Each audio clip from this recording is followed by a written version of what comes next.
మీ business ఏదైనా మీ ఊర్లో promotion చేయాలంటే అది సుమన్ టీవీతోనే సాధ్యం. ఇప్పుడే సంప్రదించండి. నమస్తే, welcome to Suman TV.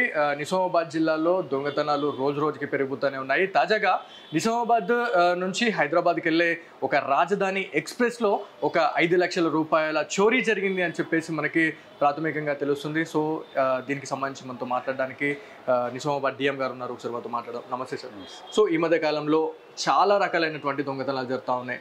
So తాజాగా ఆర్టీసీ బస్సులో ఒక 5 లక్షల రూపాయలు అపహరించారు కొంతమంది దుండగులు అని చెప్పి చెప్తా ఉన్నారు. సో ప్రయాణికులకు మీరు ఎలాంటి సేఫ్టీ ప్రికాషన్ చెప్తా ఉన్నారు? ఈ సంఘటనని దృష్టిలో పెట్టుకుంటే ప్రయాణికులకే కాదు, మా సిబ్బంది కూడా సరైన సూచనలు ఇస్తూ ఉన్నాం. ఎట్టి పరిస్థితుల్లోనూ మనకు ఉన్నటువంటి ఆథరైజ్డ్ పాయింట్స్ ఏవైతున్నాయో, నేషనల్ హైవేలో మనకు టాయిలెట్స్ ఉన్నాయి రకరకాల ప్లేస్లో. ఇక్కడ నుంచి జేబీఎస్ వెళ్ళే వరకు 3 ప్రాంతాల్లో ఉన్నాయి. ఆ ప్రాంతాల్లో ఆపడం వల్ల కొంత వాళ్ళకు సౌలభ్యంగా ఉంటుంది. అదర్వైజ్ మా దాబాల దగ్గర ఆపితే ఇట్లాంటి థెఫ్ట్స్ జరిగే అవకాశం ఉంటుంది. మా డ్రైవర్స్ కూడా మేము హెచ్చరించడం జరిగింది, చెప్పడం జరిగింది. రెగ్యులర్గా వాళ్ళకు ఆ ఇన్స్ట్రక్షన్స్ ఇస్తాను. ఇది కాకపోతే ప్యాసింజర్స్ కూడా కొంత వాళ్ళ వస్తువుల్ని కొంత జాగ్రత్తగా ఉంచుకోవాల్సిన అవసరం చాలా ఉంది. ఈ నిజామాబాద్ బస్ స్టాండ్లో కూడా చాలా సందర్భాల్లో థెఫ్ట్స్ జరుగుతున్నట్టు మాకు ఇన్ఫర్మేషన్ వచ్చినప్పుడు పోలీసులకు ఇన్ఫార్మ్ చేస్తూ ఉన్నాము. బస్సులో ప్రయాణిస్తున్నప్పుడు కూడా వాళ్ళకి సంబంధించిన నగలు కావచ్చు, బ్యాగులు కావచ్చు, ఇంకా ఇతర వస్తువులు కావచ్చు, కొంత జాగ్రత్తగా దగ్గర పెట్టుకొని, ఒకవేళ వాళ్ళు ఎక్కడ దిగాల్సి వస్తే కూడా వాళ్ళ దగ్గర పెట్టుకొని దిగడం వల్ల కొంత సేవ్ అవుతుంది. అంతేగాని నెగ్లిజెంట్గా డబ్బుల అంత కాస్ట్లీ అమౌంట్స్ అన్నీ తీసుకొచ్చి వారి షెల్ఫ్లో పెట్టి దిగడం వల్ల ఇబ్బందులు వస్తాయి. కాబట్టి ఏమన్నా మా తరపున జరిగే ఏ చర్యకైనా మేము దగ్గరుండి సాయం చేస్తాం. కానీ నెగ్లిజెంట్గా ఉంటే పోయే డబ్బులకి కొంత ఇబ్బంది అవుతుంది. ఎవరికైనా డబ్బులే కాబట్టి జాగ్రత్త చూసుకోవాల్సిన అవసరం ప్రయాణికులకు కూడా ఉందని చెప్తాను. సో ఇప్పుడున్న మోడర్న్ జనరేషన్లో ప్రతి వెహికల్లో కూడా సీసీ కెమెరా నిఘా అనేది కూడా ఉంటుంది. మెయిన్గా ఇందిరా కావచ్చు, గరుడ లాంటి, రాజధాని లాంటి ఎక్స్ప్రెస్లో కూడా సీసీ కెమెరా వ్యవస్థలు కూడా మనం ఫిట్టింగ్ చేస్తున్న సిచ్యువేషన్ అవుతుంది. సో దాంట్లో ఏమైనా వాళ్ళ దృష్టిలో ఏమైనా పడ్డ సిచ్యువేషన్ ఏమైనా ఉందా సార్? అంటే వాళ్ళు దొరికే సిచ్యువేషన్ ఉందా? తప్పకుండా ఉంది. ఇప్పుడున్నటువంటి మోడర్న్ వెహికల్స్ ఏవైతే BS6 వెహికల్స్ ఇప్పుడు నడుస్తున్నాయి అన్నీ కూడా ఏసీ వెహికల్స్ కావచ్చు, డీలక్స్ వెహికల్స్ కావచ్చు, ఇట్లాంటి BS6 మోడల్లో వచ్చే అన్నింటిలో లోపల కెమెరాస్ ఫిట్ చేయడం జరిగింది.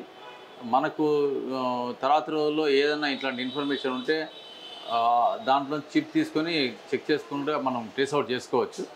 ఈ సంఘటన జరిగినటువంటి బస్సు వచ్చేసి BS4 వెహికల్, చాలా ఓల్డ్ వెహికల్ అది. దాంట్లో కెమెరా లేదు. సో దానివల్ల ఫైండ్ అవుట్ కాలే. కానీ తర్వాత వాళ్ళు థెఫ్ట్ మాకు ఫైండ్ అవుట్ అయింది. సో 1-2 డేస్లో వాళ్ళని అరెస్ట్ చేసే అవకాశం. సో ఇప్పుడున్న సిచ్యువేషన్లో దొంగతనాలు అనేవి రోజు రోజుకి పెరిగిపోతూనే ఉన్నాయి.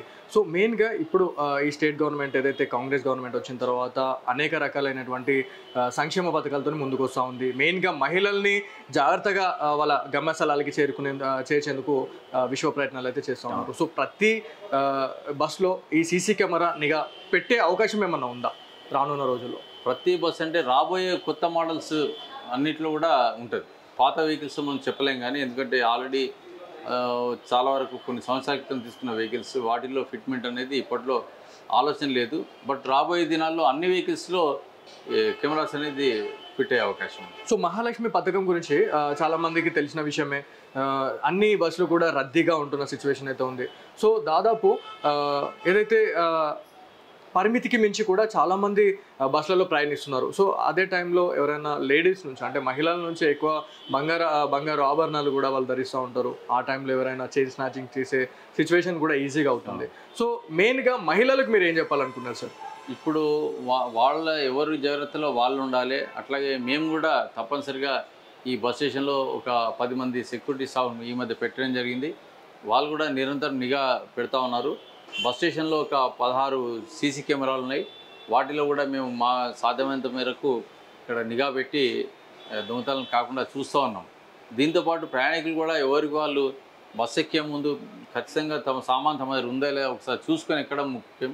చాలా సందర్భాల్లో బస్ స్టేషన్లోనే బ్యాగులు మర్చిపోయి వెళ్ళిపోతూ ఉంటారు. మేము ఆ బ్యాగులు తెచ్చి లోపల పెట్టి మళ్ళీ వాళ్ళు వచ్చిన తర్వాత ఇవ్వడం జరుగుతూ ఉంది. సో చాలా కేర్ఫుల్గా ట్రావెల్ చేయాలి ప్రతి ఒక్కరు కూడా. బస్సులో ట్రావెల్ చేస్తున్నసేపు వాళ్ళ వస్తువుల్ని వాళ్ళు జాగ్రత్త చూసుకోవాలి.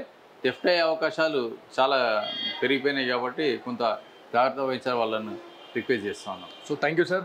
మనం చూడొచ్చు ఏదైతే నిజామాబాద్ నుంచి మసాలాల వ్యాపారి అయినటువంటి అమీన్ అబ్దుల్ లాలాకి సంబంధించిన 5 లక్షల రూపాయలను కూడా అపహరించారు అని చెప్పేసి మనకు తెలిసిన విషయమే. సో ఇందులో భాగంగానే ఎవరైతే దొంగతనం చేశారో వాళ్ళని కూడా ఐడెంటిఫై చేశాము అని చెప్పేసి మనకి నిజామాబాద్ జిల్లా డిఎం గారు అయితే చెప్పడం జరుగుతూ ఉంది. ఏదేమైనప్పటికీ ప్రజలారా ఖచ్చితంగా తస్మాత్ జాగ్రత్తగా మనం ఉండాల్సిందే.